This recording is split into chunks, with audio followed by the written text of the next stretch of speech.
আসসালামু আলাইকুম। আমার চ্যানেলে সবাইকে স্বাগতম। নতুন আরও একটি রেসিপি নিয়ে তোমাদের মাঝে হাজির হয়েছি। আর আজকে তৈরি করে দেখাবো ভর্তা রেসিপি। আর কিভাবে ভর্তা সংরক্ষণ করা যায় সেটাও দেখাবো। আশা করি আজকের রেসিপিটি অনেক বেশি ভালো লাগবে। চলে যাচ্ছি মূল উপকরণে। প্রথমে দেখো এখানে ছোট ছোট কয়েকটি বেগুন নিয়েছি। আর এই বেগুনগুলো আমার ছাদ বাগানের টবে লাগানো গাছের বেগুন, সেজন্য খুব একটা বড় হয়নি, ছোট ছোট হয়েছে। এবারে বেগুনগুলো আমি ছোট টুকরো করে কেটে নেব। আর আজকে দেখাবো কিভাবে ভর্তা সংরক্ষণ করা যায়। যারা ভর্তা অনেক বেশি ভালোবাসো আমার মতো, তারা এই ভর্তাটা এভাবে তৈরি করে 2-3 দিন খুব অনায়াসে সংরক্ষণ করে নিতে পারো। কথা বলতে বলতে বেগুনগুলো কেটে নিয়েছি। আর দেখো কাটার সাথে সাথে পানিতে দিয়ে দিচ্ছি। দেখো পানির রংটা কতটা লাল হয়ে গেছে। তো কয়েকবার করে পরিষ্কার করে ধুয়ে নিয়েছি, সরাসরি চুলায় চলে যাচ্ছে। এবারে দেখো সাদা তেল দিয়ে দিচ্ছি। তোমাদের সঙ্গে যদি সরিষার তেল থাকে সেটাও দিতে পারো। সামান্য একটু লবণ ছড়িয়ে দিচ্ছি উপরে, যাতে বেগুনটা তাড়াতাড়ি ভেতর থেকে সেদ্ধ হয়ে যায়।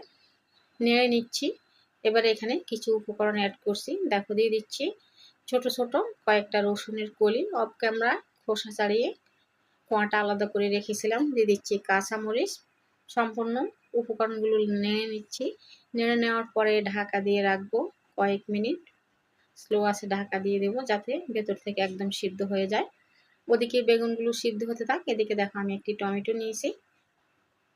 টমেটোর রংটা আসলে খুব বেশি লাল না, ফ্রিজে পড়েছিল, স্লাইস করে কেটে নিয়েছি। আর এদিকে দেখো বেগুনগুলো সিদ্ধ হয়ে গেছে। চুলার আঁচটা স্লো করে ঢাকা দিয়ে রেখেছিলাম। মাঝে মাঝে অবশ্য কয়েকবার নেড়ে নিয়েছি। তো বেগুনটা সিদ্ধ হয়ে গেছে, অনেকটা বেশি গরম তাই দেখাতে পারেনি। এবারে বেগুনগুলোকে উঠিয়ে নেব। উঠিয়ে নিয়েছি। একই প্যানে এবারে টমেটোগুলো দিয়ে দিচ্ছি।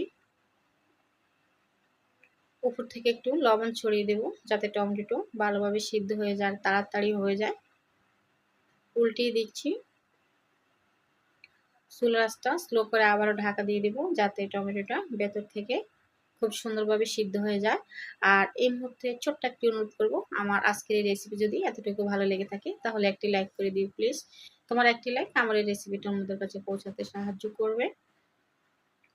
বারবার করে টমেটোগুলো উল্টিয়ে নিয়েছি, যাতে পুড়ে না যায়, সেজন্য বারবার করে উল্টিয়ে নিয়েছি। টমেটোগুলো উঠিয়ে নিয়েছি। এবারে দেখো আর একটু তেল দিয়ে দিচ্ছি একই প্যানে। এবারে পেঁয়াজগুলো ভেজে নেব।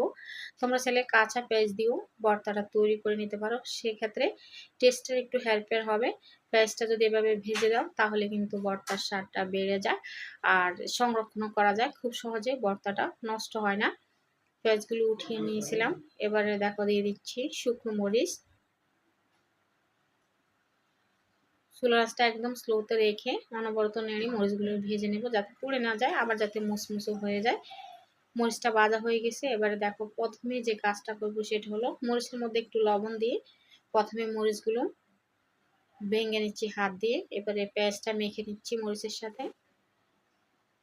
এবারে টমেটোগুলো মেখে নেব।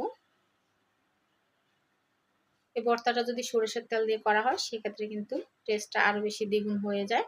আর যেহেতু এখানে সম্পূর্ণ উপকরণগুলো আমি তেলে ভেজে নিয়েছি, তাই ভর্তাটা নষ্ট হওয়ার কোনো চান্সে থাকে না। খুব সহজেই অনায়াসে ভর্তাটা 2-3 দিন ধরে নরমাল ফ্রিজে রেখে খেতে পারো। একটি বক্সে করে রেখে দেবে নরমাল ফ্রিজে, তাহলে কিন্তু খুব সহজে খেতে পারবে।